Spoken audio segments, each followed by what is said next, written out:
yaitu semua itu dalam rangka untuk mempersiapkan bekal untuk kehidupan akhirat.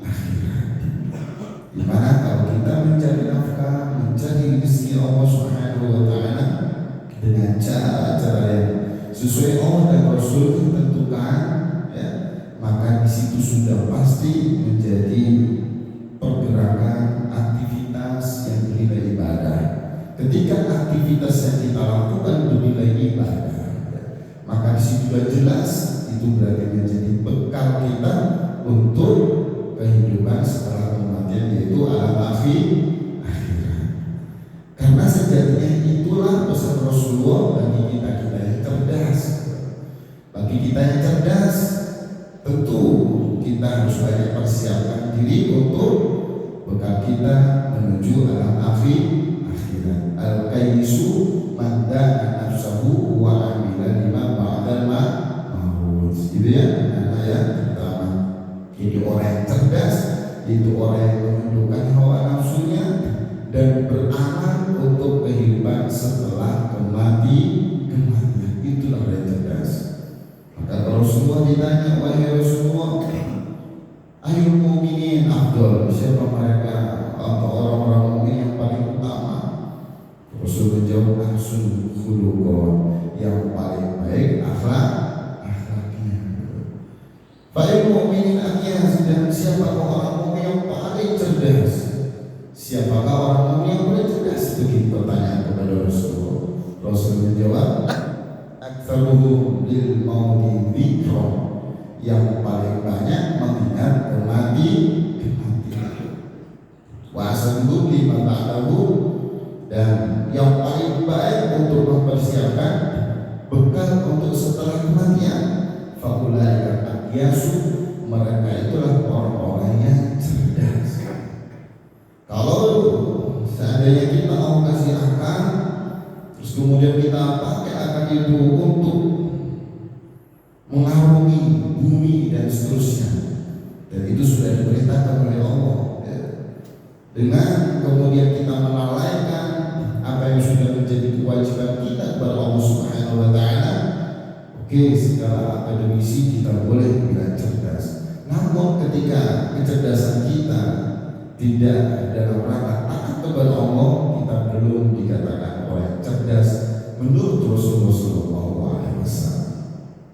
Berapa banyak kemudian diri dari kita, ya, kemudian bisa memanfaatkan kecerdasan kita untuk kemudian melakukan ini, melakukan itu, ya, dan lain sebagainya. Ternyata semua itu kecerdasan hanya sekedar untuk dunia saja.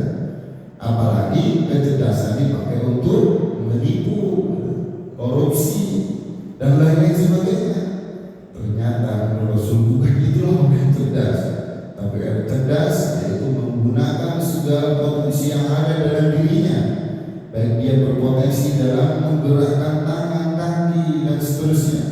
Dia berpotensi untuk menggerakkan pikirannya, berpotensi untuk kemudian menggerakkan mulutnya, lidahnya, dan lain sebagainya. Ternyata semua pergerakan itu yaitu dilakukan dalam rangka taat kepada Allah Subhanahu wa Ta'ala.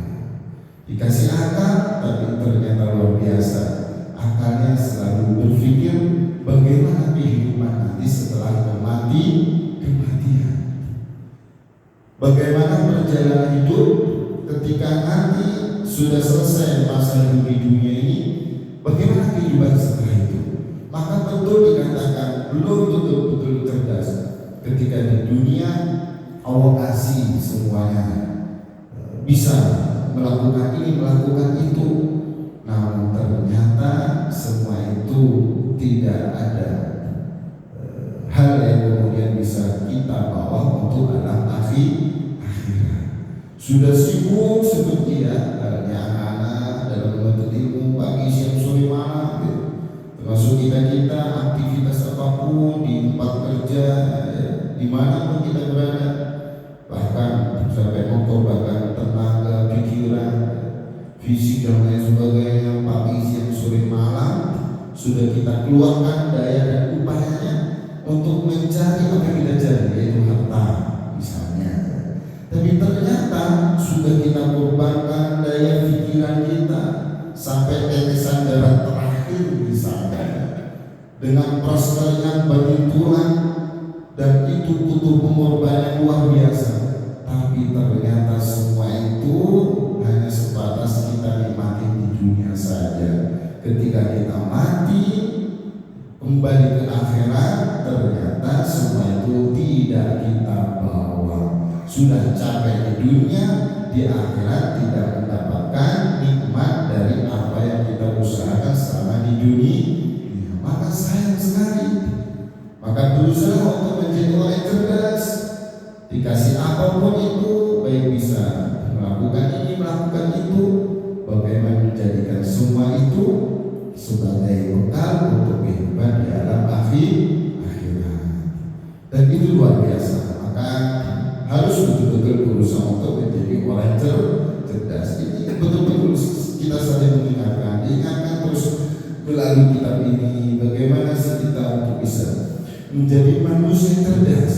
Ternyata apapun yang kita lakukan betul-betul harus berorientasi pada akhirat. Profesi kita apapun itu, penuntut ilmu kan, ya, pekerja kan, dan kerja apapun sesuai dengan profesi kita, maka sudah seharusnya menjadikan semua itu sebagai peluang kita untuk mencari bekal sebanyak-banyaknya untuk kehidupan setelah kematian, yaitu alam akhirat, biar kita termasuk golongan orang-orang yang cerdas. Maka di sini di awal dikatakan tazawwudin lima'an, itulah satu hal yang harus dan wajib ada bagi seorang yang berakal, mempersiapkan diri untuk kehidupan akhirat. Mulai kita merenung, selama ini kita beraktivitas, selama ini kita menghafal Al-Quran, menuntut ilmu, tujuannya itu apa? Tujuannya itu apa? Mulai kita merenung, ya, anak-anak terutama dan bapak ibu semuanya yang mendengarkan semuanya, mulai merenung untuk apa semua yang dilakukan. Kalaupun kita menghafal Al-Quran seperti anak-anak tanpa mengenal waktu, tanpa mengenal lelah, semuanya itu untuk apa dilakukan? Kalaupun kita bekerja dan seterusnya, untuk apa kita lakukan semua itu? Apakah sebatas hanya untuk dunia saja? Dunia hanya sementara, hanya sejenak, dan kita harus banyak merenung. Gak terasa ya Bapak Ibu, anak-anak semuanya, tiba-tiba kita sudah merasa usia sekian, baru keinginan dulu masih suka main, sekarang sudah seperti ini, sekarang sudah usia, kalau saya berarti sudah di atas 30 tahun, mungkin ada sudah merasa 40 tahun, 50 tahun, 60 tahun, kok gak terasa. Dan semakin waktu kita lewati, semakin dekat pula jarak antara kita dan jadwal kematian kita tiba. Secara tidak disangka-sangka, gak dirasa begitu cepat waktu ini berlalu. Maka dari situ sangat sayang manakala perbekalan kita untuk kehidupan alam akhirat yang pokoknya kita dipersiapkan mulai dari sekarang. Tidak ada kata terlambat dalam beribadah, tidak ada kata terlambat dalam bertaubat kepada Allah, tidak ada kata terlambat dalam mencari bekal untuk kehidupan alam akhirat. Selagi Allah masih kasih kesempatan kita hidup, masih bisa menghidupkan nafas, masih bisa kemudian memedihkan mata, menggerakkan tangan, kaki semua.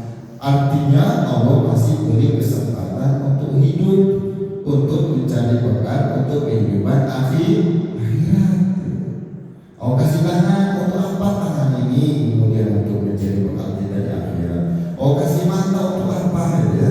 Allah kasih mulut, kasih telinga, kasih pikiran, akal gitu.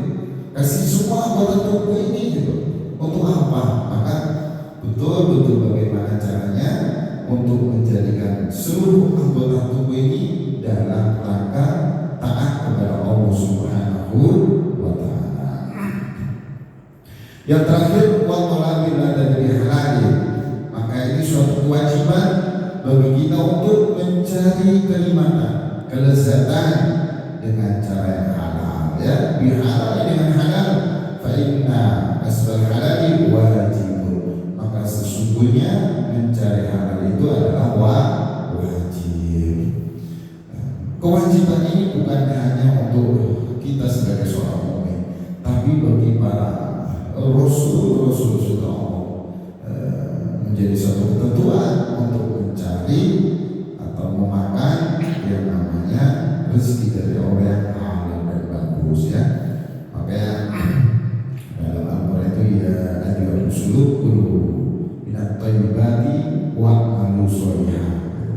Wahai rasul-rasulku, makan dengan makan yang baik dan beramal sholeh. Ya ayyuhalladzina amanu kulu min thayyibati ma razaqnakum washkuru lillahi, dan seterusnya.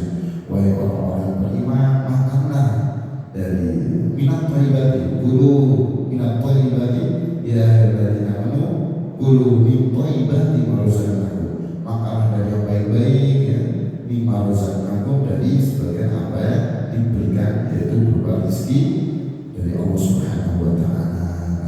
Itu betul-betul menjadi perhatian kita, di mana selain kita bicara tentang kelezatan kenikmatan yang kemudian sifatnya halal, maka mencari rezeki itu merupakan perintah dari Allah.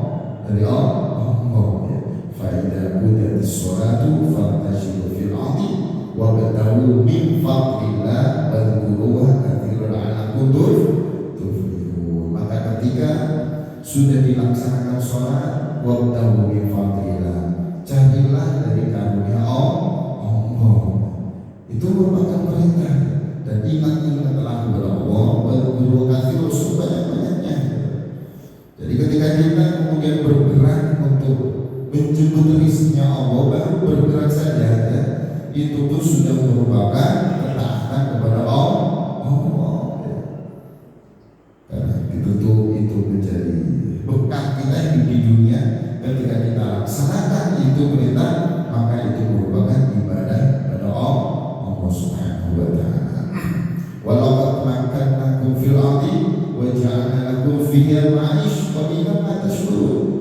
Sungguh kami telah menempatkan kalian di muka bumi.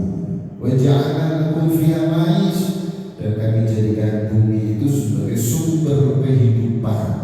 Tapi sayangnya qalilan ma tashkurun, amat sedikit bagi kamu tashkurun yang bersyukur. Jadi sudah Allah ciptakan bumi ini untuk sebagai sumber kehidupan kita, tapi sayangnya kebanyakan manusia sedikit yang bersyukur. Bagaimana? Dan sebagai bentuk kita bersyukur itu seperti apa? Ya, ketika kita mencari rezeki harus dengan cara yang halal. Ketika kita mencari rezeki harus dengan cara yang baik. Karena itu sebagai bagian daripada rasa syukur kita kepada Allah Subhanahu wa Ta'ala.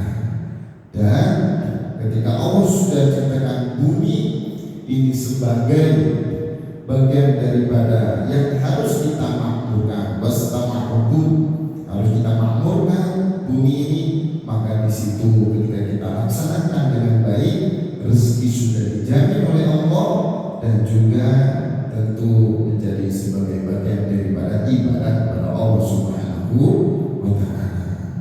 Maka penting kita untuk mencari rezeki yang halal. Kenapa begitu? Karena efeknya luar biasa.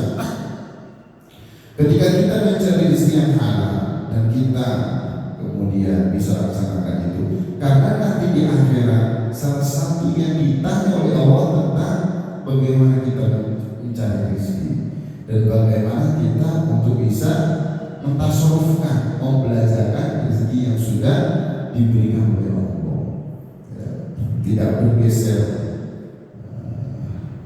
kaki, dua kaki dari seseorang nanti di hari kiamat sampai ditanya tentang 4 hal. Pertama, usianya untuk apa? Terus ilmu yang didapat apakah sudah dilakukan, sudah dilaksanakan, sudah diamalkan. Yang ketiga, apakah dia dalam mencari rezeki itu dengan cara yang baik, dengan cara seperti apa dia mencari rezeki.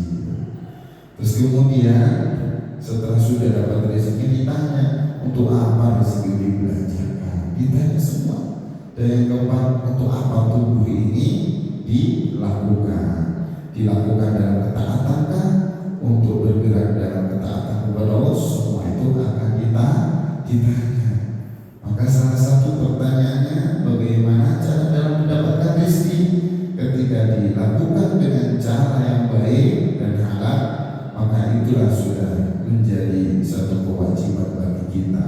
Tapi namun sebaliknya, apabila mencari rezeki dengan cara yang tidak halal, seenaknya sendiri, yang penting dapat, tidak peduli itu kemudian mendatangkan murkanya Allah dengan cara menipu, korupsi dan lain sebagainya, maka ketika itu dilakukan, maka itu menjadi suatu hal yang sangat perlu diperhatikan, ya.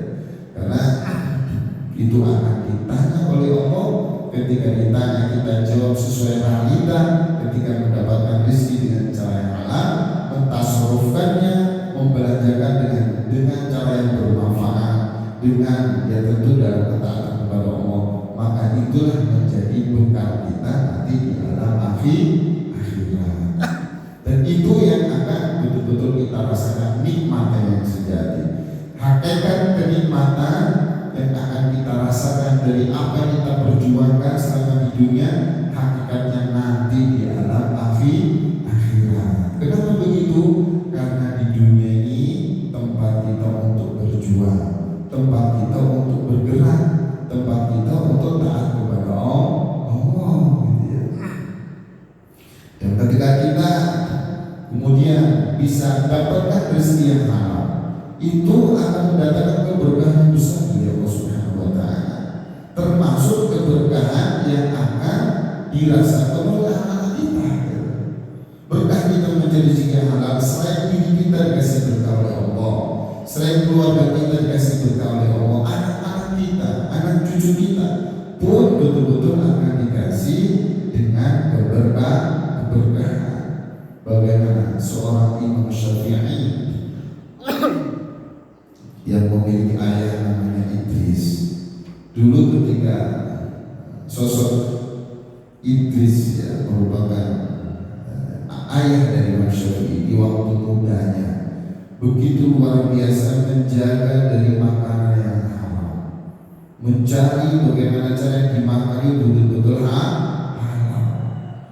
Suatu saat ketika beliau menelusuri atau ya bersinggah di pinggir sungai, ya, terlihat ada buah apel, ya, ada yang mengatakan buah jeruk sejenisnya, ya. Terus kemudian tanpa pikir panjang, karena sudah merasa lapar, haus, langsung diambil dimakan. Jadi ada apel yang hanyut, ya, di sungai dilihat, langsung diambil makan. Udah habis baru berpikir, iya, ini kan bukan punya saya, ini kan punya orang mungkin jatuh atau bagaimana, dan belum jelas ini halal-halalnya. Ya, padahal namanya juga sudah di sungai dan seterusnya, umumnya orang sudah memakan adalah halal, mungkin udah buangan atau dan lain sebagainya gitu. Tapi beliau luar biasa, ayat dari Imam Syafi'i, ini kan bukan punya saya. Apakah benar orang yang punya ini betul-betul menghalalkan apa yang sudah saya makan? Akhirnya demi kehalalan untuk bisa beliau dapatkan dari apa yang dimakan itu, beliau telusuri sungai dengan melawan arus. Dilihat mana ada pohon sekiranya yang ada di pinggir sungai yang ada potensi jauh ke sungai. Ditelusuri sekian lama, sekian jauhnya, terus suatu saat ternyata tiba-tiba ketemu, ternyata benar di situ ada pohon apel, ya, yang itu pas persis sekali dengan apel yang dia makan, karena tidak separuh. Wah, ini sama modelnya, sama, berarti orang yang punya ada di sini gitu. Ketika kemudian sudah dicari-cari, ternyata ada orang yang di situ, ada bapak-bapak lagi kerja di situ gitu. Pak, mohon maaf itu, tadi pas saya lagi di belakang sana, jauh sih tempatnya dari sana, saya dari sini gitu. Saya pas lagi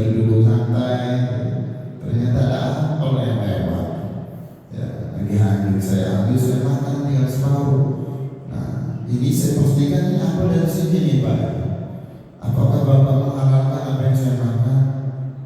Oh begitu ya. Saya akan menghalalkan kalau kamu mau bekerja di sini selama 1 tahun tanpa gaji. Oke, saya akan halalkan, tapi syaratnya mau bekerja di sini selama 1 tahun dengan tanpa gaji. Luar biasa. Sehingga apa beliau kemudian sampaikan, demi kehalalan yang sudah dia makan, walaupun hanya nggak ada separuh, apa sih apa gitu ya, paling sudah hanya dan seterusnya gitu. Jadi saya siap demi kehalalan dari apa yang saya makan. Saya siap untuk mengabdi, untuk menjalankan apa yang sudah menjadi instruksinya demi kehalalan yang saya makan. Saya siap untuk menjadi pekerja dalam waktu 1 tahun walaupun tanpa gaji. Betul tanpa gaji. Luar biasa.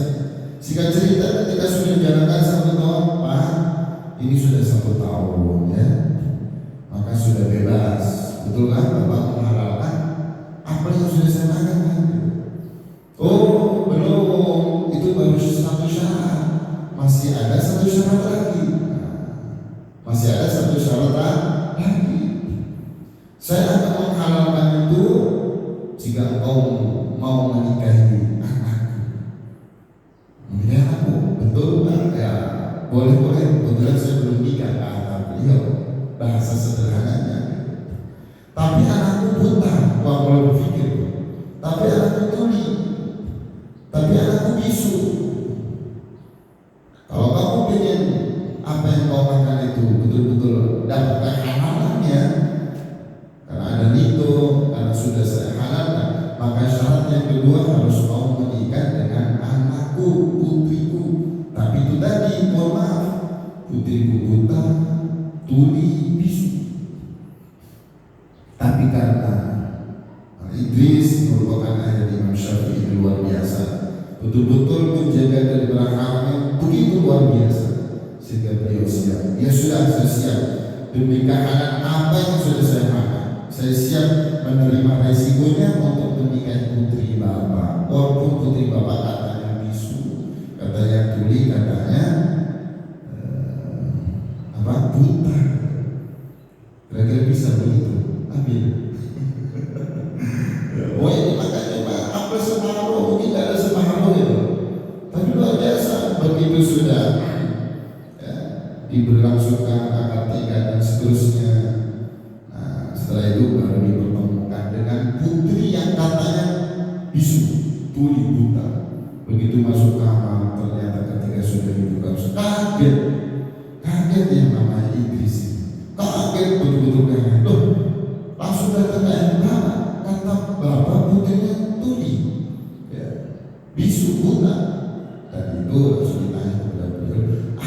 Dulu ketika ketemu pertama kali saya menjadikan 1 syarat agar apa yang makan dulu bisa halal, agar menikahimu, tapi kondisi kamu buta. Tetapi ternyata kamu cantik yang luar biasa, cantik yang super cantik.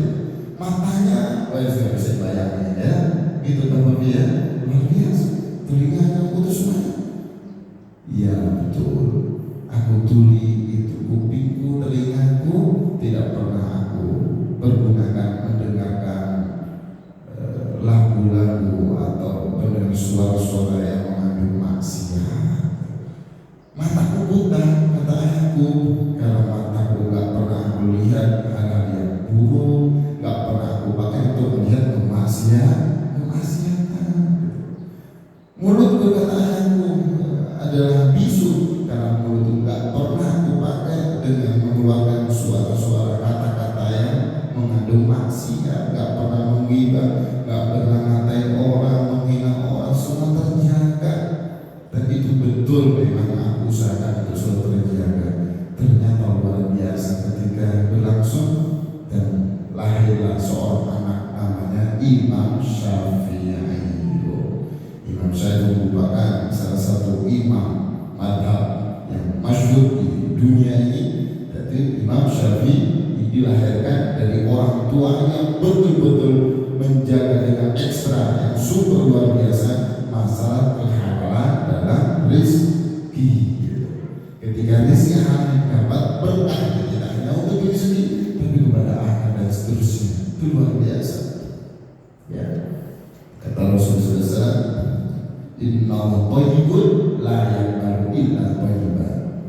Sesungguhnya Allah itu maha baik, tidak menerima kecuali yang baik. Wa innahu la'amara mu'minin bima amara bihi mursalin. Sesungguhnya Allah memerintahkan orang mukmin itu sebagaimana memerintahkan pada para rasul-rasulnya. Terus kemudian Rasulullah membacakan ayat, ya ayyuhar rusulu kulu minat thayyibati wa'malu sholihan. Wahai para rasul-rasul, makanlah yang thayyibah dari yang bagus-bagus, yang baik-baik, dan beramal sholeh. Dan Rasulullah melanjutkan ayatnya, ya ayyuhalladzina amanu kulu min thayyibati ma razaqnakum.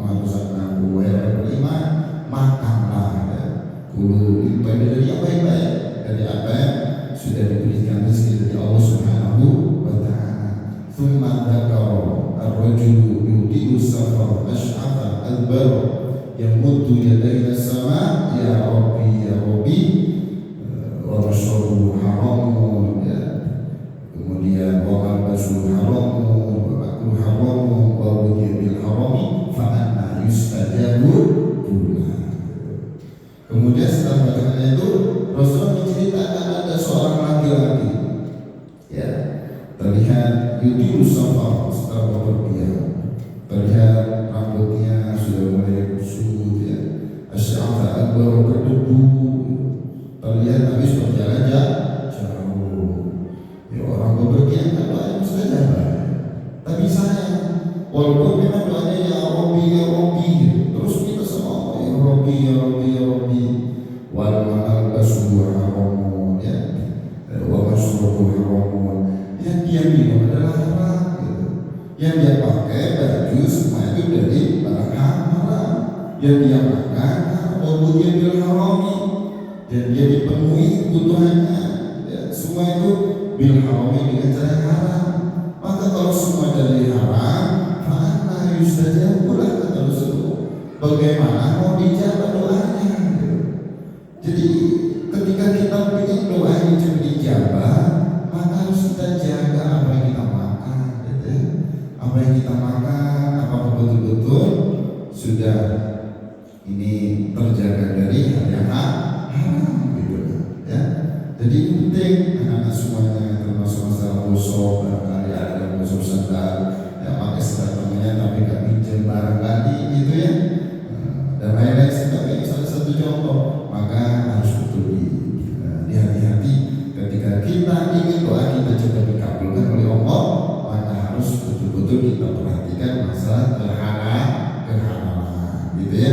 Jadi kalau kita sudah betul-betul jaga hal ini, maka doa-doa pun akan mudah dijawab oleh Allah Subhanahu wa ta'ala. Bapak Ibu anak rahmatullahi Allah Subhanahu wa ta'ala, dengan begitulah maka perlu menjadi perhatian kita bersama bahwa yang namanya halal haram itu sudah jelas, ya. Al halalu bayyinun wal haramu bayyinun wa bainahuma umur mushtabihat la ya'lamuhunna katsirun minan nas faman ittaqa asyubuhati faqad istabra li dinihi wa ilmihi, itu kata Rasulullah.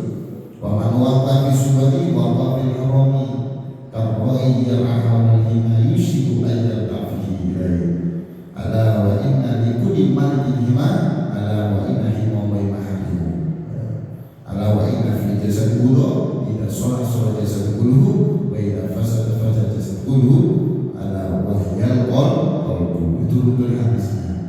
Dan semua yang halal itu sudah jelas, ya. Yang haram juga sudah jelas, sudah dijelaskan sama Allah, ya. Dan di antara kedua ada yang mustabihat, yang sama-sama, yang subhan. Maka kata Rasul, barang siapa yang menjaga dari yang subhan, ya subhan, ya, bukan yang haram, baru subhan, yang tidak jelas haramnya, gitu. Maka dia sudah menjaga kehormatannya, sudah menjaga kehormatannya, sudah menjaga agamanya, ya, itu luar biasa. Tapi ketika sudah terjerumus dalam perkara yang subhan, faman waqa fi subhati waqa fil haram, maka akan terjerumus juga kepada hal yang haram gitu. Ya subhan dan dijaga, apalagi tidak jelas haram gitu. Kalau yang rahul seperti pengembala ya, binatang ternaknya ya, mengembala kambing misalnya, ya, kepada tempat yang tidak boleh dimasuki. Ketika dibiarkan tahun-tahun akan masuk itu binatang. Sudah ada batasan kalau sini, tapi kemudian dibiarkan begitu saja maka akan masuk ya. Maka sesungguhnya bagi seorang haji itu ada ala inna himau wa himau, ada larangan, dan larangan yang Allah jelas ada itu, yaitu masalah keharaman. Dan sesungguhnya dalam jasad itu ada segumpal daging. Ketika dia bagus, maka bagus pula seluruh anggota tubuhnya.